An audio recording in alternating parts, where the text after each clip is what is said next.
Most of you probably know that already as it is. But look at this. This is Rogue are adamant, utterly adamant in playing this composition yet again. It's going to be Nico on the Genji, AKM 76, and soon on the Tracer. But Unko is playing Ana, not Zenyatta in this case. Defran gets a scatter right onto AKM to start the game. That would be pretty sick, right? I think actually putting Hanzo to begin is going to become standard against both these teams, because you almost know they're going to be doing this to begin with. Try to find out where they are right away, which is more than likely on this high ground. Yeah, reasonable to take the Hanzo here. You don't want to lose any time on this map, or give the enemy team a chance to actually, win that first fight and then just dig in and make it really hard for you to get any progress. So, no, it was a scatter arrow. I don't know if there's actually a sonic arrow there, but either way, Sinatra survives almost certain death there. AKM manages to pick up Emong, but this is Rogue. They're playing right up in the face of Selfless, and they've split them up already pretty badly. Who would have thought, Season 1 comp play of everyone holding this first point until they finally learned was actually the way to go in the future. But in the meantime, they've been able to pick up these kills. They haven't really lost anyone. Just as I said, that Nico does get hooked in, but does survive, and they're just spawn camping them here. They're waiting for Crazy to respawn back in before they can actually make this push happen.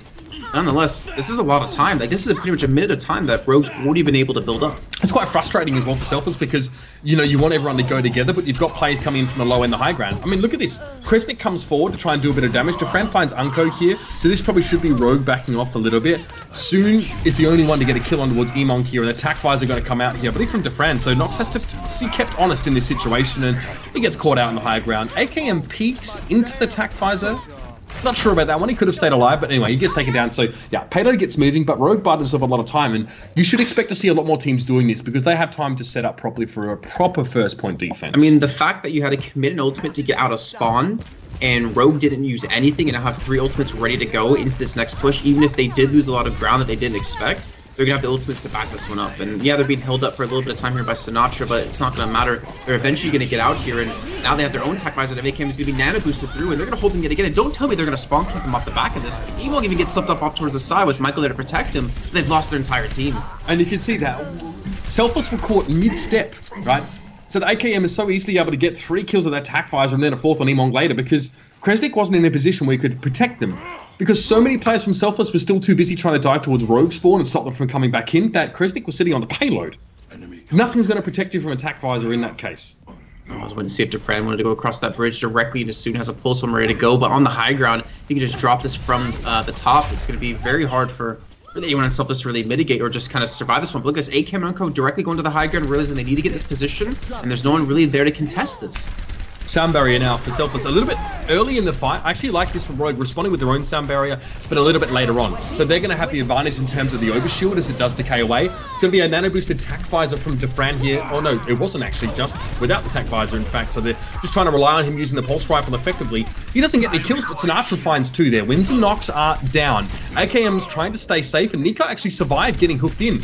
But AKM falls in the meantime. Nico gets a little bit of healing there from Unko off towards the side, but there's no stall. This is not slowing the payload down at all. Soon needs to commit to this one, and it's going to be the nano boost coming in. Dragonblade, but the whole fog actually making it impossible for Nico to get there. And Nox actually mitigated this entire attack visor just by putting his shield on around Defran, and it's allowed some time for Rogue to potentially pull this one off, but if anything, they're just going to get some extra time taken off the board here for Selfless, who will finally capture that first point, but it sure as hell made them work for it. Yeah, they did. I mean, this is the kind of map where it's almost like a war of attrition sometimes. It's not always reasonable to expect to be able to full hold a team, especially this caliber, right? Rogue have been forced to respect Selfless to a degree, especially being behind in this series. So Rogue want to just make everything a little bit more costly for them time-wise as the map goes through.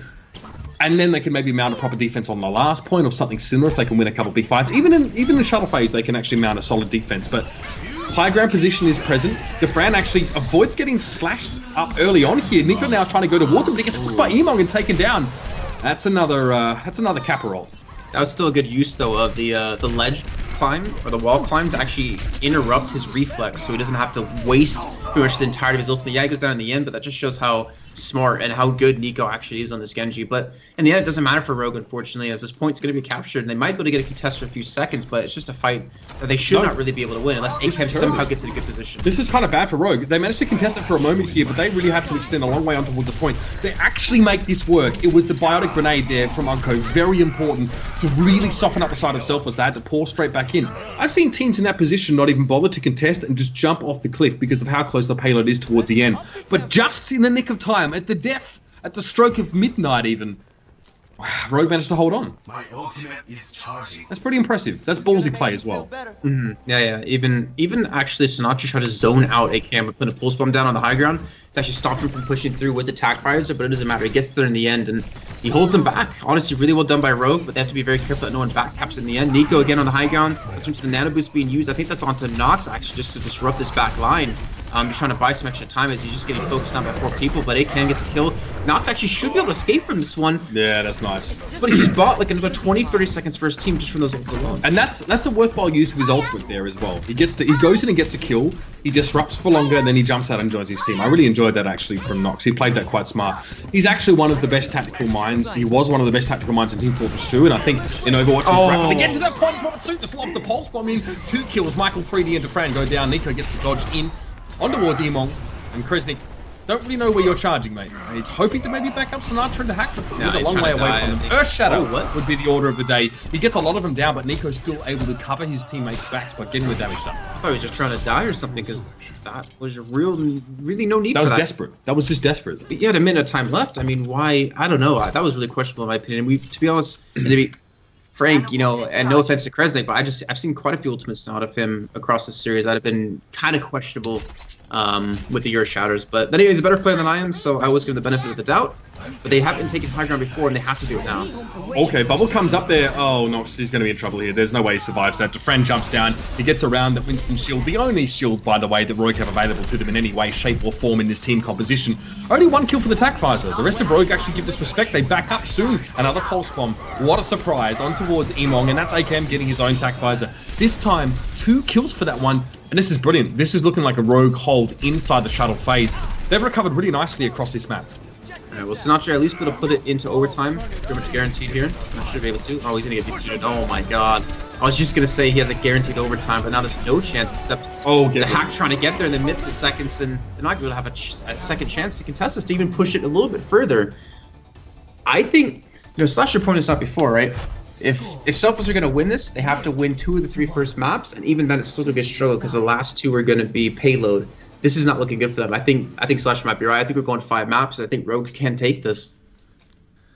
Soon is really good, and Soon is hitting every single pulse bomb. Soon is getting kills every single time. Not only that, but between him and Sinatra, he's having a much better game than Sinatra. Sinatra is not doing as much damage as he needs to in Rogue's backline. I mean, he needs to be killing Unko way more than he has already. I mean, Unko was playing Ana on that time, but realistically, he's felt pretty safe playing Zen throughout the entire series, which I think does say something that, you know, Sinatra's got to be able to do a little more harass in the back. I think Defran's actually playing pretty well. He's having a good game, especially on Gibraltar, where Soldier can be super important. I think he's going to have a big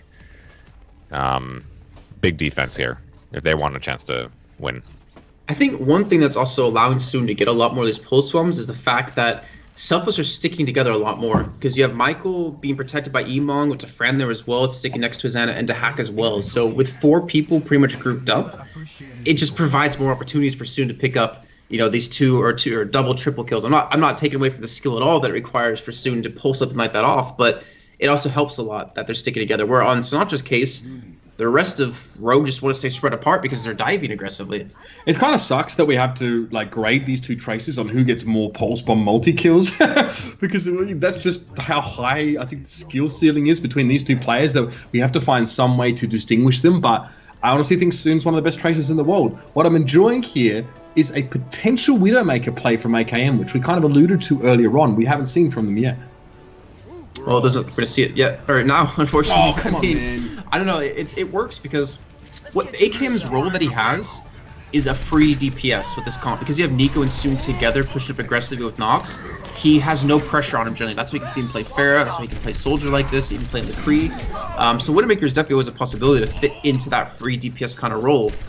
But in the meantime, we're seeing Selfless do exactly what Rogue did, and AKM getting max range hook there to his death. That is about as long as a hook goes in this particular game, which is, by the way, absolutely redonkulous. But again, that kill doesn't really change too much in the grand scheme of things, because most of Rogue were spawning back in anyway. But look at this.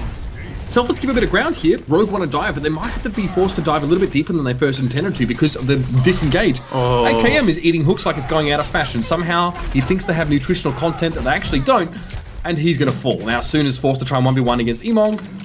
yeah, almost gets hooked himself. Thing is, they don't have the mobility that Rogue had on the defense here of this first point. They don't have the Winston to get high ground control. Pretty much Kresnik is just depending on his healers to keep him alive because he just has nowhere to go. He's not mobile. Su can do an insane amount of work to him as well as Nico, but really Emong again stepping up in this map, stepping up in this series and this entire tournament, hitting so many different hooks, but Su's finally able to dispatch him. Right, that was dive 101. That is exactly what you want to see from the dive. Nico goes in with Nox and he kills a support. That's all you need to do. That's how you start the fights. And then you just keep doing that. You just rinse and repeat. Variations upon a theme. Yada, yada, yada. That's exactly what they require. And look at this. Nico and Nox still pushing together. Now even Soon's joined the party because he's got a pulse bomb, right? He knows he can really mess things up. He can also really badly stagger respawns if he gets up on this ledge just outside of Hangar 18 and stick it to someone. I was going to say, it looks like they're going to group up on the higher ground as well, which just allows Soon to get even more multi-kill pulse bombs off. As we get Tac Visor and the pulse bomb onto Defran as his 9% Tac Visor. He takes him out of the equation, and just like that, they shut down 2 ultimates with one. AKM now has high ground, and Rogue, they're barreling down. They're looking to barrel down in just 2 seconds onto this first check. I love this. They are responding to the challenge in a big way. There's still the defensive core of Selfless actually on the payload there. You can see Sinatra was around.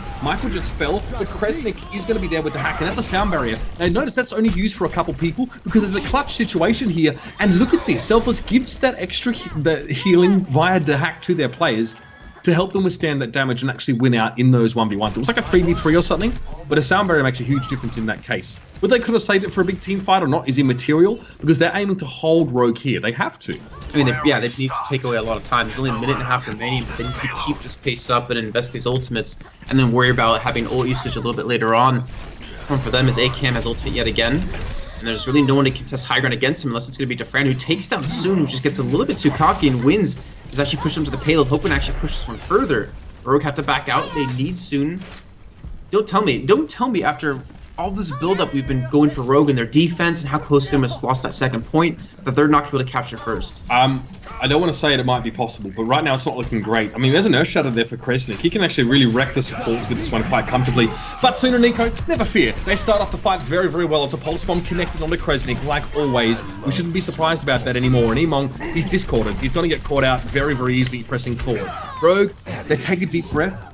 They steal themselves, and they come in with a very, very impressive fight. Unco didn't have to use Transcendence, so for a stall period as well, it's going to make it pretty much impossible for that to occur anyway. There's no point. This is where it gets scary. Rogue now chasing kills. What they're going to be able to do, essentially, if they set this up properly, is prevent this hangar area being used at all for Selfless. But Emong comes in the back, and this might have turned around here. There might be an opportunity for Selfless to re-establish. Rogue have jumped too deep. They've dived too far. Once this door shuts, if Selfless can continue to hold this aggressively, I don't know if I can see Rogue getting out of position. They're going to be able to get to the high ground to use that to facilitate any sort of dive here, but they've lost this big opening to actually push this payload further because people got too aggressive, and Emong with Michael actually flanked around the back. And speaking of Emong, look at this man on the high ground. He's looking to come around the corner and go for the hook. But instead, just going to back away, play safe, play with this team because he realizes everyone needs to stay alive. Yeah, there's a moment of overconfidence, perhaps. Defran going to be backing it up. He's walking a walk.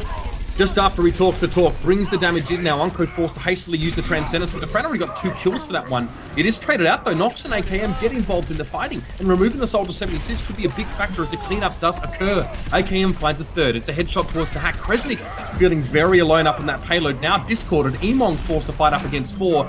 And the team fighting for Selfless there just wasn't very good.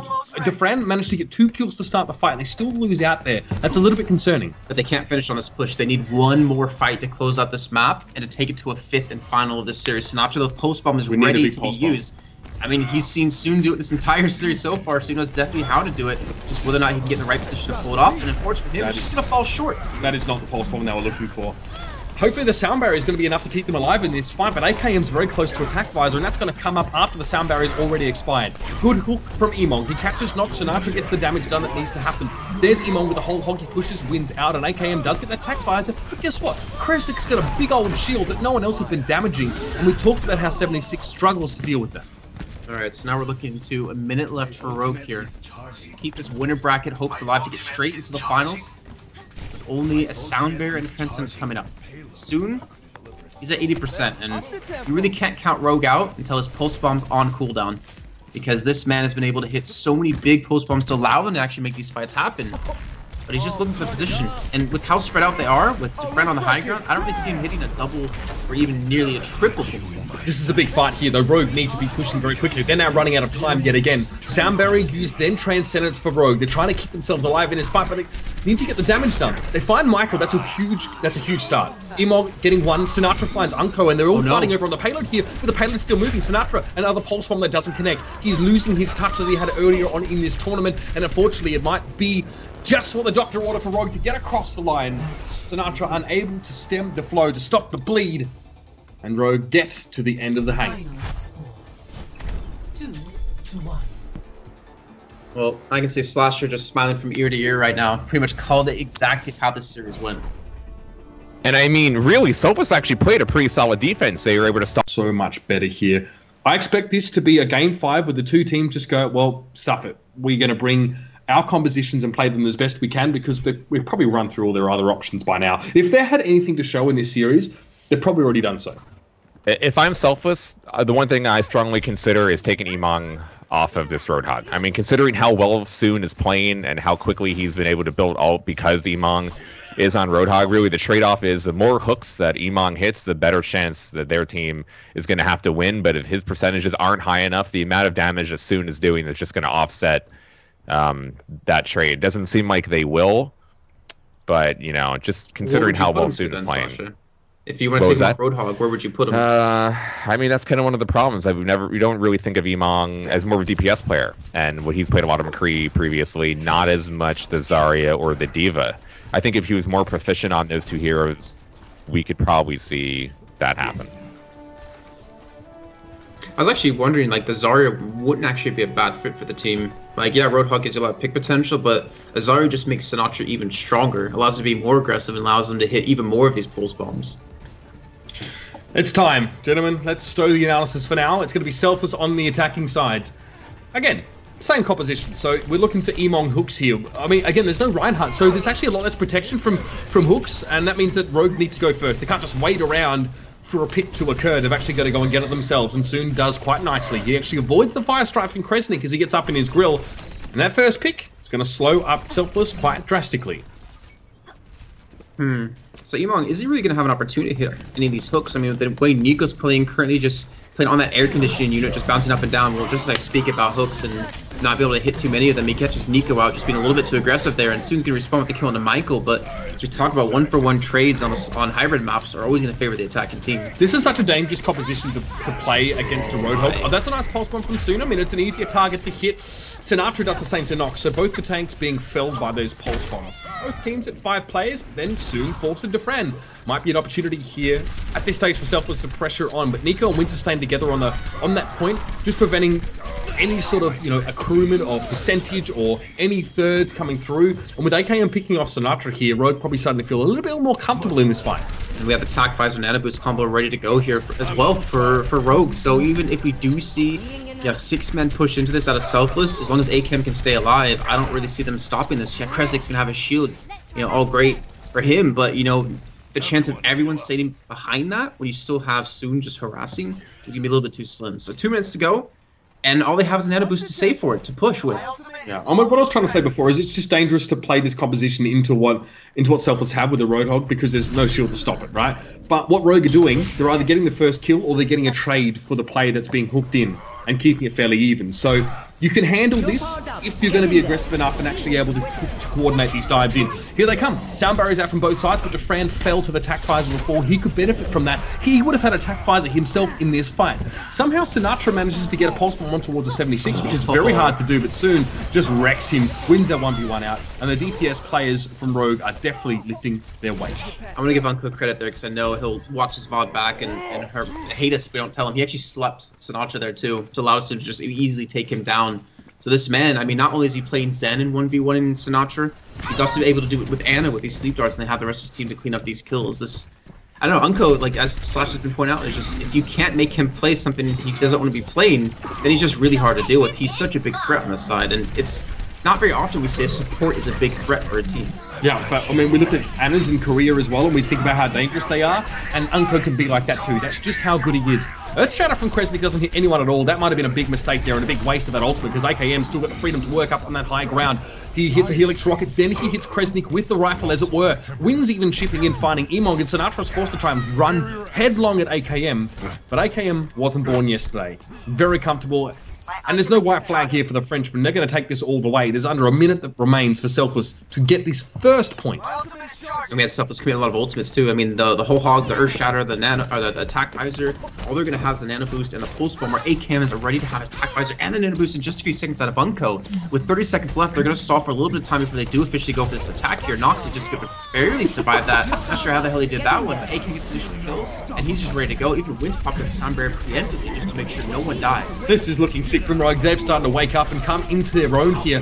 Defran has attack visor up on the high ground, though. Actually, he didn't. He didn't need it. In fact, the nano boost was enough to get the job down now. AKM and Nox have both fallen, so now you've got to be very careful as Rogue. You've done such a good job of holding on for so long, but then Defran gets the attack visor. 4 kills in that fight. 5 kills in the fight for that Soldier 76.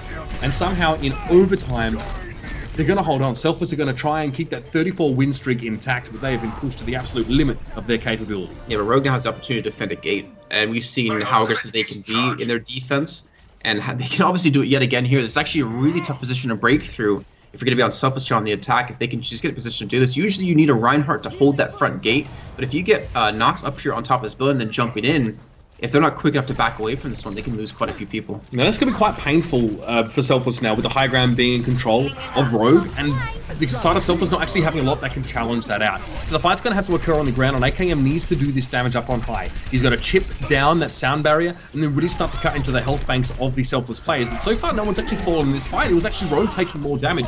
The sound barrier seems to have helped a lot out in the poke, because it kind of happened before the fight itself started, but this is looking like a dominant fight now for Selfless, really starting to find some momentum. Rogue had higher ground advantage, they had positional advantage, technically speaking, but they gave that up to try and fight.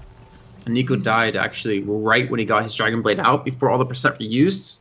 Somehow, I don't actually know how that works. So he actually lost the Dragon Blade. He lost the Dragon Blade, basically, yeah.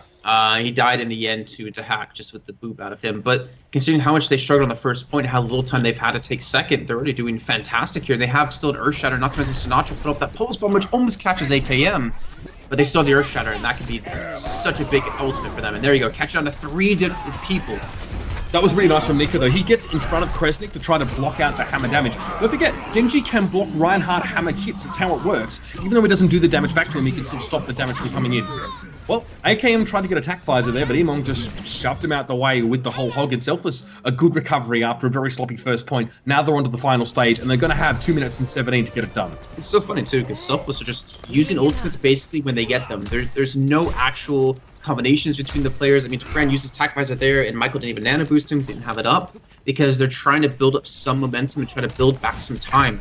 And they lost in the first point.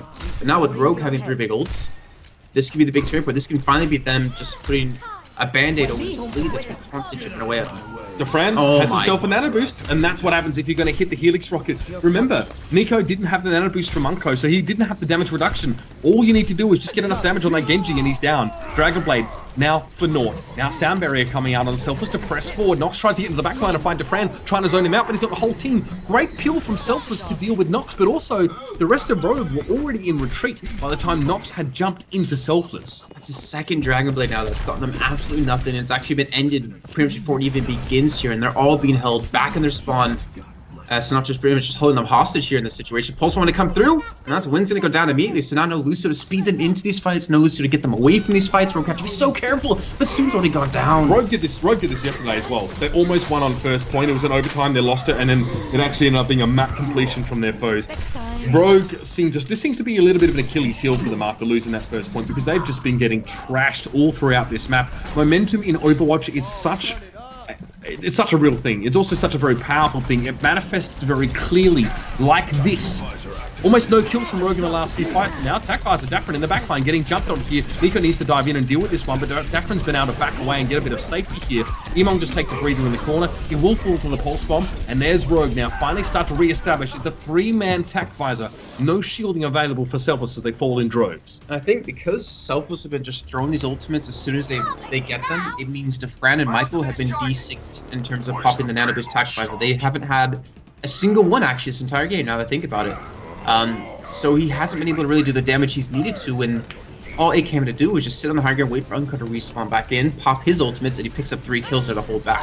Or at least hold Selfless back for now. But Defran has switched over here to the Winston, and Nox actually might out of that pulse, but somehow survives, and Nico finally gets a Dragon Blade off, and finally picks up some kills. Yeah, but will it be enough? That's the question. AKM gets Crescent, gets actually a 1v1 on the payload right now. AKM versus Sinatra. Now they're going head-to-head, and it's going to be Unco helping out, and he does allow AKM to get the kill, and that's going to be enough. The reinforcements, the cavalry arrives just at the right time, and it will be Rogue preventing Selfless from finishing the map.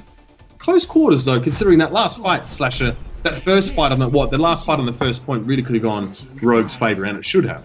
I mean, the map could have very well ended with Rogue holding on first point. So some composure for Selfless to get it together. 2 huge kills for Defran, not only on first point, but he has shut down Nico's Genji ult several times throughout this series. So Defran is playing very well and also doing a very good job of making sure that not only the AKM and Soon are playing well, negating as much as possible for Nico and the Dragon Blade, considering that can always be a team wipe at any single time. But they're still able to hold on and make sure that Selfless doesn't cap. And I think that considering how good the offense has been for Rogue, this is still going to be a tough task for the side of Selfless. And really, again, we keep talking about it, but Unco is going to be playing Zen on offense. They have to pressure him as much as possible. They want him to switch to Ana, and they really don't want to, I mean, obviously lose the very first team fight of the game, but considering how the spawns work on this map, and they could even lose high ground control after first point,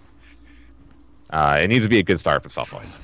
And Rogue are incredibly good, actually, at using the dive duo of Nico and Nox to at least get 1 kill, right? So even if that's traded out with Nico or Nox falling, providing both of them don't die, usually Rogue can actually sort of force that fight into a victory, because losing Nico, well, they've still got 66% of their DPS players on the map. They've still got that damage potential available to them. But this is going to be interesting, because we've seen Rogue with some very clean fights, actually, especially on Temple of Anubis. Their first point hits were really good.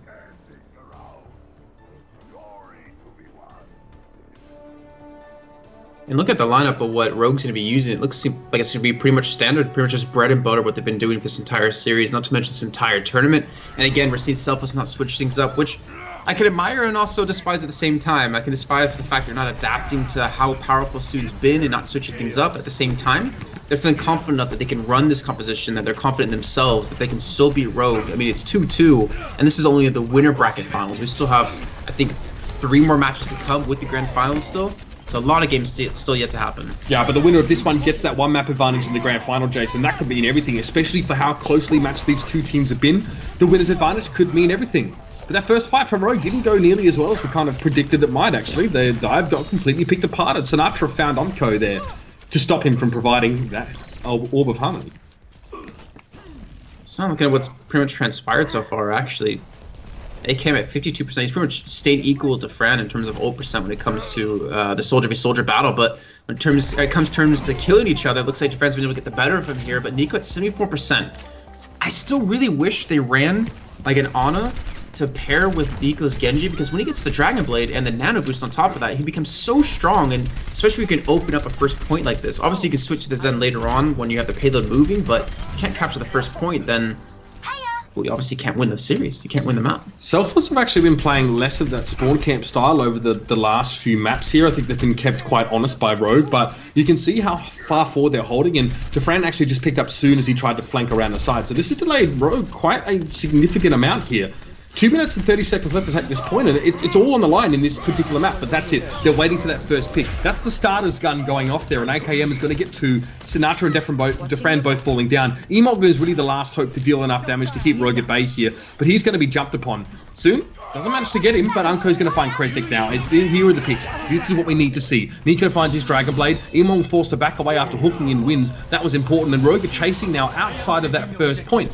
Sinatra sneaks in, gets under the skin and manages to find Unco, and now there's actually fighting over on the point itself. Up on the high ground is the Soldier 76. Defran cleverly backing away. He was at a sliver of health, but that might be it. With him leaving the point, there's no chance for a retake here. I don't care how with the nano boosting. Yeah, they timed that wrong. They should have probably seen they didn't have an opportunity to do that. Defran's going to get pulse bombed, so he's wasted that ultimate. That could be nasty, and that could open up some snowball potential now as a nano boost, and the 3 ultimates were used by Selfless in that fight. Yeah, but Emong and actually Michael again, the 2-man squad have pushed back behind the enemy team here, and Rogue has pretty much just left this payload by itself. Finally going to come back and actually pick up those kills, and now there's no chance for Selfless to contest at this doorway. And with 4 minutes to go here, Rogue are looking pretty good. They have their men pushed up really aggressively. Soon again over towards the saloon. Nico get it on the high ground, trying to deny Defran any sort of opportunity to pick up any sort of advantage for his team. Even AKM and Unko there to join it. Actually now Nox, 5 men of Rogue are on this high ground. Yeah, I'm super worried about this, Jason, because there's nothing that Selfless can actually do to get up there. They need to attack the payload. That's the only option. And there's a lot of damage available up on that high ground for AKM and Unko. Like, if there's one pick off here, then they just jump off the high ground and go and jump on the rest of Selfless. Look at Defran. He's been cornered out by Nox in the backside. He's going to get taken down. AKM actually finishes him off with attack visor there as well. The positioning is very, very good for Rogue. I think they have an ideal team composition for this part of the map, and it should be a whitewash in this team fight. Emong was always going to get a kill there, but it's never going to be enough. Only 1 kill for Selfless. 1 ult used out of Rogue too. I think they're definitely looking at the big picture. They're looking at how we can take the second point momentum and transition into a final push, into a final victory here. And honestly, Selfless haven't been able to get that many ultimates up. You're going to have Kresnik with the Earth Shatter very soon, but the Soundbreaker Winds is ready to go. The Transcendence is ready to go as well. It's going to be very hard for Selfless to hold this point. Look at this poke from the high ground. There's so much that they can do up there, and Kresnik can only defend so much of his team. He definitely can't defend Michael, though. The Dragon Blade came through, now reflecting most of that whole hog at Emong. Nico's just wrecking nerds right now. Lovely use of the deflect to prevent Kresnik from hurting him with a hammer, and Emong getting knocked back into the wall by his own whole hog. And as soon as he was low enough, Nico goes with the slash in there, the Swift Strike to finish him off. Rogue are on fire right now. There's no other way to put it. This is looking very reminiscent of yesterday, not to mention these bad split spawns going to be coming through as well. They're going to punch this 100% Emong, though. Try to set him off to the side, which I think maybe he should just die now. Try to take someone with him. The Earthshot's going to come through, though. It catches out Winds and AKM, and they're picking up major kills, so they might actually be able to hold this doorway for a little bit longer. I'm astonished that Selfless were able to actually recover from that one, considering that Kresnik was so badly caught out, and so was Emong. Both of those key tanks were very low on health, but that Earth Shatter from Kresnik came at just the right time to allow them to actually turn that fight in their favor. Still, that second point's been taken and Rogue spawned very close, so there's no reason for Selfless to stay close to the doors of the studio. They definitely do need to back away as they have a distinct defender's disadvantage in that point. But now they'll be able to take the fight here. Obviously, the payload pretty much needs to finish the map, so that's sort of what we're dealing with here. We do have Nox in towards the backside here trying to do some serious work. Into Fran's going to get attack visor off, yes, but there's no bio grenade. Soon hit him again with the pulse bomb, but the Soundbreaker came in to save his life, and Sinatra's not able to do the same here. And Winds survives. He gets hooked in, but AKM's to be there to save his life as he does follow Sinatra, but the payload is still not moving. Yeah, and this fight could have been a lot nastier for Selfless there. Dahak had sick timing on that sound barrier to keep Defran alive. That's like next level Lucio play, when you time it with listening to the sound the pulse bomb makes and just making sure you have that overshield. That's the perfect way to use that ability, but unfortunately the rest of Rogue were already on top of Selfless. Now they're sailing towards the end. It's stall phase. There's no switches so far though for Selfless. They're not changing anything up, but Nico's looking very, very close to his next Dragon Blade and soon has another pulse bomb. Well, he gets Emong to at least jump towards and helps pick up the kill here. I think the pulse bomb didn't connect. They just finished him off the left click, but this could be the final fight here. Rogue are picking up kills left and right, and Selfless loses every single man to Fran. The last one alive is not going to have a chance to contest his payload, and Rogue pulling off the reverse sweep, coming back from 0-2 down 2-0 on control point into Paul to take the map, to take the series, and to get themselves into the grand finals. The 34-game win streak is over. Selfless has been running a riot in North America for so long, but they knew Rogue would be quite a challenge for them. Even still, I don't think even we thought it would be such a close match between those two teams, Jason. Honestly, no. And Slasher, I mean, you pretty much